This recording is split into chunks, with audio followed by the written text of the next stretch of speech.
नमस्कार दोस्तों, आप सभी का स्वागत है दीपू क्लासेस में। और आज हम लेकर आए हैं आपके लिए 30 और 31 मतलब दोनों दिन की मई की करंट अफेयर। तो चलिए शुरू करते हैं। इसमें आपके जो भी टॉप मोस्ट 10 क्वेश्चन लिए जाएंगे उसी के बारे में इनकी विस्तृत जानकारी आप लोगों को दी जाएगी। चलिए तो शुरू करते हैं क्वेश्चन नंबर पहले से। तो अगर बात करें गोवा स्थापना दिवस कब मनाया गया है, तो ये हाल ही में 30 मई को मनाया गया है, यानी कि कल आपका। अगर बात करते हैं गोवा स्थापना दिवस की, तो इसके बारे में और बात कर लेते हैं कि इसकी स्थापना कब हुई। तो सबसे पहले इंपॉर्टेंट पॉइंट जो आएगा तो वो यही रहेगा कि स्थापना इसकी हुई थी 30 मई 1987 को। अगर बात करते हैं गोवा के बारे में, तो इसके बारे में बेसिक जानकारी जो है वो भी यहाँ पे डिस्कस कर लेते हैं। तो गोवा की राजधानी पणजी है। अगर बात करें गोवा के मुख्यमंत्री, तो यह प्रमोद सावंत जो कि बीजेपी पार्टी से संबंधित हैं। यहाँ के गवर्नर की बात करें तो यह सुनील अरोड़ा। मुख्य न्यायाधीश दीपांकर दत्ता। गोवा के दो पड़ोसी राज्य जिसकी कहा जाए सीमा रेखा जिससे दो अन्य लोगों से मतलब राज्यों से लगती है, तो महाराष्ट्र हो जाएगा और कर्नाटक हो जाएगा। गोवा की लोकसभा सीट बात करें तो दो यहाँ पे लोकसभा सीटें हैं। राज्यसभा सीटों की संख्या 1 और विधानसभा सीटें कितनी हैं? 40 हैं। गोवा राज्य के जो प्रसिद्ध लोक नृत्य हैं उनके बारे में थोड़ा देख लीजिए। ढालो, मेरुलेम, कोलकाली, तरंगमेल, लावा, देखनी, रोमत, गोफ, लैंप, जागोर, कोयहिंडो, सिम्मो, धंगर और फराड़ी ये इसके प्रसिद्ध लोक नृत्य हो जाएंगे, जो मोड़ा, मूसल और घोड़मोरनी। ठीक है, आगे बात करते हैं। तो क्षेत्रफल के हिसाब से भारत का सबसे छोटा राज्य, ये बहुत इंपॉर्टेंट हो जाता है कि क्षेत्रफल के हिसाब से सबसे छोटा राज्य कौन सा है, तो ये हमारा गोवा ही है। और आप लोगों को कमेंट बॉक्स में बताना है कि भारत का क्षेत्रफल की दृष्टि से तो सबसे बड़ा राज्य कौन सा है। गोवा मुक्ति दिवस कब मनाया जाता है, तो ये 19 दिसंबर को मनाया जाता है। गोवा के प्रसिद्ध स्टेडियम की अगर बात की जाए तो जवाहरलाल नेहरू स्टेडियम, जिसका अन्य नाम फतोर्दा स्टेडियम है। दूसरा है तिलक मैदान स्टेडियम, जो कि किस लिए? फुटबॉल के लिए है। गोवा का सबसे बड़ा बांध कौन सा है, तो ये सैलोलिम बांध है। ये भी काफ़ी इंपॉर्टेंट हो जाता है। आगे बढ़ते हैं। अगर बात कर रहे हैं यहाँ पर गोवा की स्थापना की, तो अन्य राज्यों की भी बात कर लेते हैं। तो टॉप 5 राज्यों की स्थापना देख लीजिए। त्रिपुरा का स्थापना दिवस या कहा जाए स्थापना कब हुई, तो 21 जनवरी 1972। कर्नाटक की 1 नवंबर 1956। छत्तीसगढ़ 1 नवंबर 2000। मणिपुर 21 जनवरी 1972। मेघालय 21 जनवरी 1972। कमेंट बॉक्स में आपको बताना है कि 1 नवंबर 2000 को अन्य किन राज्यों की स्थापना हुई है। आगे बढ़ते हैं।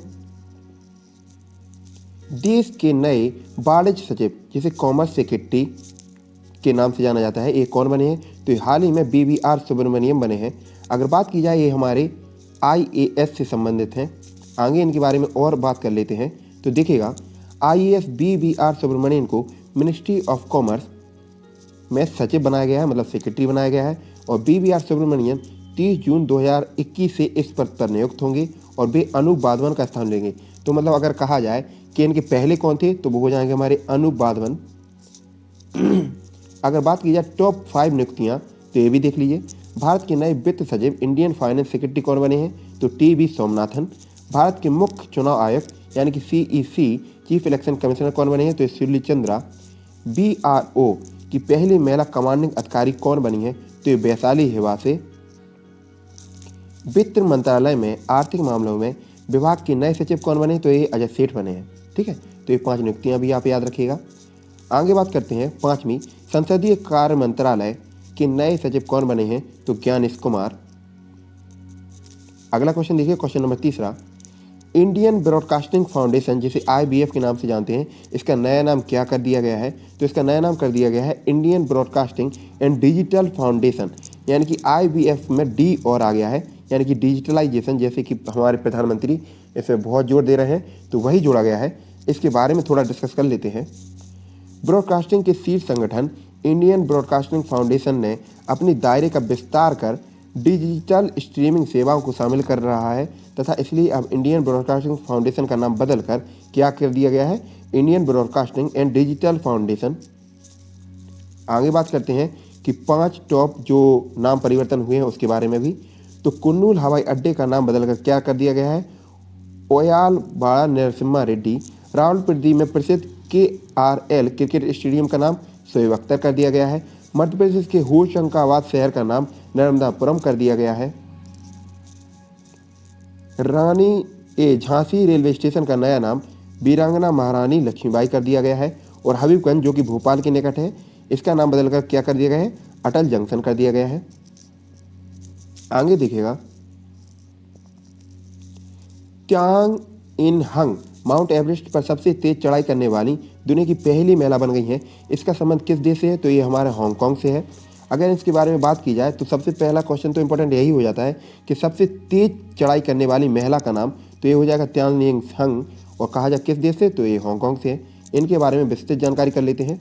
तो देखिएगा, त्यांग इन हंग ने 25 घंटे और 50 मिनट, अगर मान लो समय अवधि आपसे पूछा जाए तो आप ये बता सकते हैं कि 25 घंटे और 50 मिनट के रिकॉर्ड समय में माउंट एवरेस्ट को फतह किया है। और इसी के साथ वे माउंट एवरेस्ट पर सबसे तेज चढ़ाई करने वाली दुनिया की पहली महिला बन गई हैं। और अगर पहले की बात हो रही है तो दुनिया का पहला यहाँ पर डिस्कस कर लेते हैं। वित्तीय क्षेत्र के लिए जलवायु परिवर्तन कानून को लागू करने वाला दुनिया का पहला देश कौन सा था, तो अगर बात की जाए पहला देश कौन सा है, तो न्यूजीलैंड हो जाएगा ये। सबसे बड़ा मुक्त व्यापार समझौता RCEP को लागू करने वाला पहला देश ये सिंगापुर बन गया है। दुनिया का पहला माइक्रो सेंसर आधारित विस्फोटक trace detector ETD nano sniffer को किसने लॉन्च किया है, तो ये रमेश पोखरियाल निशंक ने किया है। किस देश के वैज्ञानिकों ने मेढकों के स्टेम सेल का उपयोग कर दुनिया का पहला जीवित रोबोट जिसका नाम है जेनोबोट्स बनाया है, तो ये अमेरिका ने बनाया है। तो यहाँ पे इंपॉर्टेंट ये भी हो जाता है कि पहला जीवित रोबोट का नाम तो ये जीनोबोट्स हो जाएगा। किसने बनाया है, अमेरिका ने बनाया है। किसका उपयोग करके, तो मेढकों के स्टेम सेल का उपयोग करके। दुनिया का सबसे ऊंचा railway arch bridge Chenab bridge कहाँ पे है, तो ये हमारा जम्मू कश्मीर में है, इंपॉर्टेंट है। अगला देखिएगा, क्वेश्चन नंबर 5 आपके सामने है। विश्व पाचन स्वास्थ्य दिवस यानी कहा जाए वर्ल्ड डाइजेस्टिव हेल्थ डे कब मनाया जाता है, तो ये 29 मई को मनाया जाता है। किस लिए मनाया जाता है, तो ये हमारे जो विकार होते हैं पेट या उदर संबंधी, तो उसके बारे में जागरूकता जिससे पाचन या डाइजेस्टिव बहुत सही हो, उसके लिए बनाया जाता है। इसके बारे में विस्तृत जानकारी करते हैं। देखिएगा, उद्देश्य, इस दिवस का उद्देश्य पाचन संबंधी विकार के विषय में जन जागरूकता बढ़ाना है, वही अवेयरनेस वगैरह। और कहा जाए कि 2021 की थीम क्या है, तो ओबेसिटी अन ऑनगोइंग पैंडेमिक, ये इसकी थीम हो जाएगी। इंपॉर्टेंट है थीम, क्योंकि हर प्रकार की दिवस की थीम इम्पॉर्टेंट हो जाती है, तो इसीलिए ये भी थीम इम्पॉर्टेंट हो जाएगी। अगर बात करते हैं अप्रैल महीने के 10 महत्वपूर्ण दिवस, तो इसके बारे में भी थोड़ी जानकारी कर लेते हैं। विश्व ऑटिज्म जागरूकता यानी कि वर्ल्ड ऑटिज्म अवेयरनेस डे, ये हमारा 2 अप्रैल को मनाया जाता है। इसकी थीम क्या है, कार्यस्थल में शामिल करना महामारी के बाद दुनिया में चुनौतियां और अवसर। अंतर्राष्ट्रीय बाल पुस्तक दिवस, ये हमारा 2 अप्रैल को ही मनाया जाता है। और बात करें इसकी भी थीम, तो इसकी थीम हो जाएगी द म्यूजिक ऑफ बर्ड। तीसरा, अंतर्राष्ट्रीय खदान जागरूकता दिवस, ये हमारा 4 अप्रैल को मनाया जाता है। इसकी थीम दृढ़ता, भागीदारी और प्रगति। राष्ट्रीय समुद्री दिवस, ये इसका 5 अप्रैल को मनाया जाता है। अंतर्राष्ट्रीय अंतरात्मा दिवस, ये हमारा 5 अप्रैल को मनाया जाता है। और इसकी थीम है प्रेम और विवेक के साथ शांति की संस्कृति को बढ़ावा देना। विश्व होम्योपैथी दिवस, ये हमारा 10 अप्रैल को मनाया जाता है। थीम क्या है, होम्योपैथी एकीकृत चिकित्सा के लिए रोड मैप। अगला देखिएगा, विश्व पार्किंसन दिवस, ये हमारा 11 अप्रैल को मनाया जाता है। थीम क्या होगी, मूविंग फॉरवर्ड थ्रू स्ट्रेंथ। मानव अंतरिक्ष उड़ान का अंतर्राष्ट्रीय दिवस, तो मानव अंतरिक्ष उड़ान जो कि काफ़ी इंपॉर्टेंट है, ये हमारा 12 अप्रैल को मनाया जाता है। और अगर कहा जाए अगला, तो राष्ट्रीय सुरक्षित मातृत्व दिवस यानी कि इंडियन सेफ मदरहुड डे, ये इसका इंपॉर्टेंट है काफ़ी, इसको जरूर याद कर लीजिएगा। ये भी 11 अप्रैल को ही मनाया जाता है। थीम क्या है, stay at home during corona virus, इसलिए इंपॉर्टेंट है कि mother and newborn safe from corona virus, तो ये तो याद ही रहेगा आप लोगों को। अगला देखिएगा, विश्व कला दिवस यानी कि वर्ल्ड आर्ट डे, तो ये हमारा 15 अप्रैल को मनाया जाता है। क्वेश्चन नंबर 6 आप लोगों के सामने ये रहा, युवा प्रधानमंत्री योजना यानी कि युवा प्रधानमंत्री स्कीम को किस मंत्रालय द्वारा लॉन्च किया गया है, तो ये हमारा शिक्षा मंत्रालय द्वारा किया गया है। आप यहाँ पर कंफ्यूज हो सकते हैं कि ये श्रम और रोजगार से, लेकिन नहीं, ये हमारा शिक्षा मंत्रालय से संबंधित है। इसके बारे में थोड़ा डिस्कस कर लेते हैं। तो युवा का फुल फॉर्म अगर पूछा जाए तो young upcoming and versatile author, ठीक है, तो ए से हमारा ऑथर हो जाएगा और यहीं से आपको समझ में आ जाएगा। शिक्षा मंत्रालय के तहत उच्च शिक्षा विभाग ने युवा लेखकों को प्रशिक्षित करने के लिए युवा प्रधानमंत्री की शुरुआत की है। मतलब जो ये योजना है उसका शुरुआत किस लिए हुआ है? जो शिक्षा मंत्रालय के तहत उच्च शिक्षा विभाग में युवा लेखकों के लिए उनको प्रशिक्षित करने के लिए।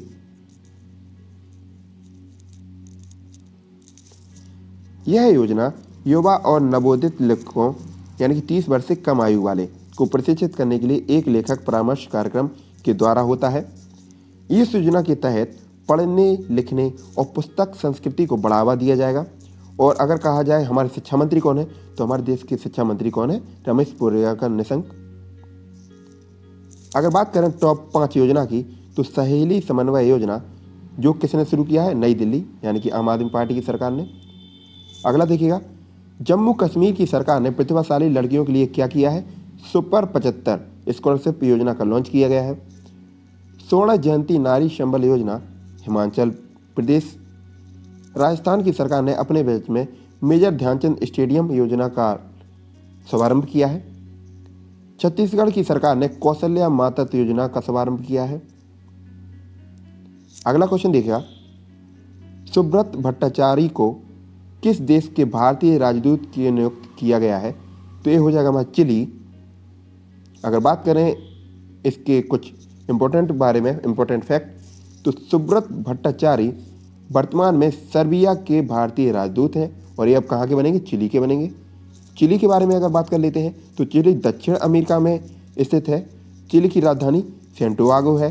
चिली की करेंसी पेसो है और चिली के राष्ट्रपति का नाम सेबास्टियन पिनोरे है। अगला क्वेश्चन देखिए, क्वेश्चन नंबर 8, कौन सा संगठन स्टेट फास्ट डिफेंडर 2021 में वार गेम्स सैन्य अभ्यास योजना आयोजित कर रही है? तो ये कर रही है हमारा नाटो। और इसके बारे में भी थोड़ा इंपॉर्टेंट फैक्ट देख लेते हैं। रूस के साथ तनाव बढ़ने पर उत्तरी अटलांटिक संधि संगठन नाटो, इसका फुल फॉर्म, यूरोप में स्टेट फास्ट डिफेंडर 2021 वार गेम्स सैन्य अभ्यास आयोजित कर रहा है। इस युद्ध अभ्यास में नाटो सैनिक युद्धपोतों और विमान भाग ले रहे हैं और यह अभ्यास पूरे अटलांटिक, यूरोप और काला सागर क्षेत्र में हो रहे हैं। अगर पूछा जाए कहाँ कहाँ पे होगा, तो अटलांटिक, यूरोप और काला सागर में।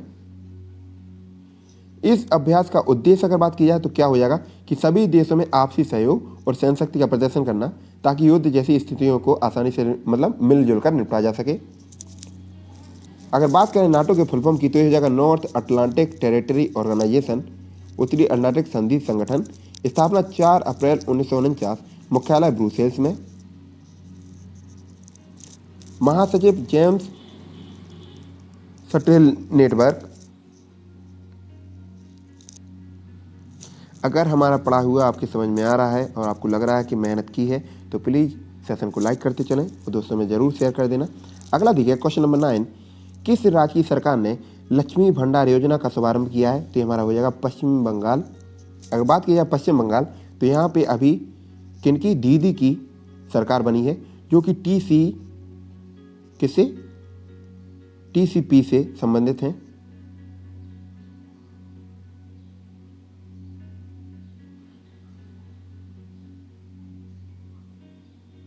अगर इसके बारे में बात करें तो इसके बारे में देख लीजिए। इस परियोजना के तहत गरीब परिवार में ऐसी महिलाएं जो घर की मुखिया हैं, उनको 500 प्रति महीने का भत्ता दिया जाएगा। और अनुसूचित जाति और अनुसूचित जनजाति यानी कि SC/ST की महिलाओं को 1000 रुपये प्रति महीने भत्ता दिया जाएगा। ठीक है। और जो OBC या जनरल है उन्हें कितना, जो मतलब मुखिया हैं, उनको 500 रुपये दिया जाएगा, ताकि अर्थव्यवस्था को और अधिक मजबूत किया जा सके। अगर बात करते हैं पश्चिम बंगाल की, तो इसके बारे में भी फैक्ट देख लीजिएगा। पश्चिम बंगाल की राजधानी कोलकाता। पश्चिम बंगाल की मुख्यमंत्री ममता बनर्जी, जो कि TCP से संबंधित हैं, तृणमूल कांग्रेस पार्टी। गवर्नर की बात करें तो जगदीप धनखड़। मुख्य न्यायाधीश TBN राधाकृष्णन, राजेश बिंदल। पश्चिम बंगाल की लोकसभा सीट की बात करें तो 42 है, राज्यसभा सीट 16 और विधानसभा सीटें हैं 294। पश्चिम बंगाल के 5 पड़ोसी राज्यों की अगर बात की जाए तो ये भी देख लीजिए। ये है असम, सिक्किम, बिहार, झारखंड और उड़ीसा। पश्चिम बंगाल के 3 पड़ोसी देश कौन कौन से हैं? तो यहाँ पर राज्यों की बात हो गई, तो देश की भी बात कर लेते हैं। तो बांग्लादेश, नेपाल और भूटान। पश्चिम बंगाल के राज्य के पशु फेंसिंग कैट, राज्य के पक्षी किंगफिशर और राष्ट्रीय वृक्ष डेविल वृक्ष है। दुनिया का सबसे बड़ा डेल्टा सुंदरबन डेल्टा, जो कि गंगा और ब्रह्मपुत्र नदी से बनती है, वो कहाँ पे, वो भी पश्चिम बंगाल में है, जो कि इसका नाम सुंदरी वृक्ष से पड़ा है। ठीक है। किस राज्य में गंगा की सहायक नदी दामोदर नदी को बंगाल का सुख कहा जाता है, तो ये भी पश्चिम बंगाल में कहा जाता है। कोलकाता किस नदी के किनारे, तो हुगली नदी, हुगली बांध आप लोगों ने पढ़ा होगा। पश्चिम बंगाल के प्रमुख हवाई अड्डे, तो नेताजी सुभाष चंद्र बोस, बोस से ही समझ में आ रहा है बंगाली, नेताजी सुभाष चंद्र बोस अंतर्राष्ट्रीय हवाई अड्डा कोलकाता, बागडोगरा अंतर्राष्ट्रीय हवाई अड्डा सिलीगुड़ी। ठीक है, ये दोनों इंपॉर्टेंट है, इसलिए यहाँ पर डिस्कस के लिए गया है। अगर बात की जाए राष्ट्रीय उद्यान की, तो पश्चिम बंगाल के राष्ट्रीय उद्यान सुंदरबन राष्ट्रीय उद्यान, नियोरा वैली राष्ट्रीय उद्यान, सिल्लीला राष्ट्रीय उद्यान, बक्सा राष्ट्रीय उद्यान, गोरुमारा राष्ट्रीय उद्यान और जल्दापारा राष्ट्रीय उद्यान। अगर बात करें प्रमुख बांध की, तो फरक्का बांध, जो कि गंगा नदी, दुर्गापुर बांध दामोदर नदी से, और कनकसाबती बांध, जो कि कनकसाबती नदी के द्वारा बनाया गया है। अगर बात करें प्रमुख त्यौहार, तो दुर्गा पूजा यहाँ पे बहुत फेमस है कोलकाता की, जाइएगा देखिएगा। कर्क रेखा भारत के पश्चिम बंगाल राज्य से होकर गुजरती है, और कर्क रेखा भारत के अन्य जो 8 राज्यों से होकर गुजरती है, वो 8 कौन कौन से हैं, तो ये भी देख लीजिएगा। तो काफ़ी इंपॉर्टेंट है कि कर्क रेखा कहाँ कहाँ से गुजरती है। तो गुजरात, आप अगर ऐसे जाएंगे तो पूरा ऐसा ही देख लीजिए, गुजरात, राजस्थान, मध्य प्रदेश, छत्तीसगढ़, झारखंड, पश्चिम बंगाल, त्रिपुरा और मिजोरम। इंपॉर्टेंट फैक्ट है। अगला क्वेश्चन आज का, यूएई का गोल्डन वीजा हासिल करने वाला पहला भारतीय अभिनेता कौन बना है, तो ये संजय दत्त बने हैं। इनके बारे में थोड़ा इंपॉर्टेंट फैक्ट देख लेते हैं। संयुक्त राज्य अमीरात, जिसे यूनाइटेड एमिरेट्स, तो ये संयुक्त अरब अमीरात ने गोल्डन वीजा हर किसी को नहीं देता है। यह एक ऐसा वीजा है जो खास वैश्विक हस्तियों को ही दिया जाता है। एक गोल्डन वीजा 10 साल के लिए जारी किए जाते हैं, फिर इसके बाद में क्या रिन्यू होता होगा। इसका नवीनीकरण अपने आप हो जाता है, नवीनीकरण जो होता है रिन्यूअल, वो अपने आप हो जाता है। और संजय दत्त को अभी हाल ही में इन्हें मिला है, संजय दत्त को। बात करते हैं यूएई की, तो यूनाइटेड अरब एमिरेट्स, संयुक्त अरब अमीरात, यूएई एशिया महाद्वीप में है। राजधानी अबू धाबी, करेंसी यूएई दिरहम। यूएई के राष्ट्रपति का अगर नाम पूछा जाए तो शेख खलीफा, ये यहाँ की मतलब कहते हैं ना जैसे राजा हो गया, किंग हो गया, ऐसे ही शेख खलीफा बिन जायद अल नहयान। यूएई शहर दुबई के अंतर्राष्ट्रीय क्रिकेट परिषद मतलब आईसीसी का मुख्यालय भी है। दुनिया की सबसे ऊंची इमारत बुर्ज खलीफा, जिसकी लंबाई 829.8 मीटर है, ये भी हमारा कहाँ पे है, यूएई में है, दुबई में है। कोयले से बिजली बनाने वाला पहला अरब देश यूएई बना है। आईपीएल 2020 का आयोजक यूएई ही है। और यहाँ का जो सर्वोच्च नागरिक पुरस्कार, जैसे हमारे यहाँ पे भारत रत्न होता है, ऐसे ही यहाँ पे अगर सर्वोच्च सम्मान की बात की जाए तो ये होता है ऑर्डर ऑफ जायद प्रधानमंत्री, मतलब जो ऑर्डर ऑफ जायद है, एक किसे मिला है हाल ही में, प्रधानमंत्री नरेंद्र मोदी को दिया गया, इसलिए इंपॉर्टेंट हो जाता है। अगला देखिएगा, अंतर्राष्ट्रीय एनी पुरस्कार 2020 किस भारतीय को मिला है, तो ये मिला है CNR राव को। ठीक है, किसको मिला है, CNR राव को। अगर इंपॉर्टेंट फैक्ट की बात की जाए तो ये देख लीजिएगा, प्रसिद्ध भारतीय वैज्ञानिक और भारत रत्न प्रोफेसर CNR राव को इंटरनेशनल ENI अवार्ड 2020, जिसे एनर्जी फ्रंटियर अवार्ड भी कहा जाता है, से सम्मानित किया गया है। इंटरनेशनल ENI अवार्ड को एनर्जी रिसर्च का नोबेल पुरस्कार के नाम से भी जाना जाता है या माना जाता है। CNR राव को यह पुरस्कार अक्षय ऊर्जा स्रोतों में अनुसंधान के लिए दिया गया है, तो ये भी याद रखिएगा। अगला क्वेश्चन, अंतर्राष्ट्रीय एवरेस्ट डे कब मनाया जाता है, तो ये हमारा 29 मई को मनाया जाता है। और हाल ही में किसे, हमारी हांगकांग की महिला को मनाया है सबसे पहले, जिनने कितने मिनट में, 25 घंटे 50 मिनट में किया है। अगला देखिएगा, यह हर दिन साल माउंट की पहली चढ़ाई की याद में मनाया जाता है। और 29 मई 1953 को एवरेस्ट की चढ़ाई न्यूजीलैंड के सर एडमंड हिलरी और नेपाल के तेंजिंग नार्गे शेरपा ने की, जो उपलब्धि हासिल करने वाले पहले व्यक्ति बने। मतलब अगर कहा जाए गिनीज बुक में, तो इन्हीं दोनों लोगों का नाम है। अगला देखिएगा, अब रिवीजन कर लेते हैं इन्हीं 15 या जितने क्वेश्चन हुए हैं, 12 का, इनका रिवीजन कर लेते हैं एक बार, जिससे आप लोगों को फिर से ये सब याद हो जाएगा। तो गोवा की स्थापना अगर बात की जाए तो 30 मई। देश के नए वाणिज्य सचिव कॉमर्स सेक्रेटरी कौन बने हैं, तो BVR Subrahmanyam. Indian broadcasting foundation का नया नाम, तो इसमें डिजिटल जुड़ गया है, तो IBDF मतलब Indian broadcasting and digital foundation हो गया है। त्यान यिंग हंग माउंट एवरेस्ट पर सबसे तेज चढ़ाई करने वाली पहली महिला, तो ये कहाँ, हांगकांग से संबंधित है। विश्व पाचन दिवस किसके लिए, मतलब जागरूकता, ताकि उधर बेकार ना हो, डाइजेस्टिव प्रॉब्लम ना हो, तो ये कब, 29 मई को मनाया जाता है। युवा प्रधानमंत्री योजना, ये किस लिए, शिक्षा मंत्रालय द्वारा, जहां पे ए ऑर्डर के लिए होता है, ठीक है। सुब्रत भट्टाचार्य को किस देश के भारतीय राजदूत के रूप में नियुक्त किया गया है, तो ये चिली के रूप में। और आपको बताना है कि हाल ही में जो चिली के लिए बनाए गए हैं, इसके पहले कहाँ के राजदूत थे। कौन सा संगठन state for defender 2021 bar games सैन्य अभ्यास आयोजित कर रही है, तो ये हमारा नाटो कर रही है। किस राज्य की सरकार ने लक्ष्मी भंडार योजना का शुरुआत की है, तो ये पश्चिम बंगाल, TCP। UAE का गोल्डन वीजा हासिल करने वाला पहला भारतीय अभिनेता, तो ये संजय दत्त बने हैं।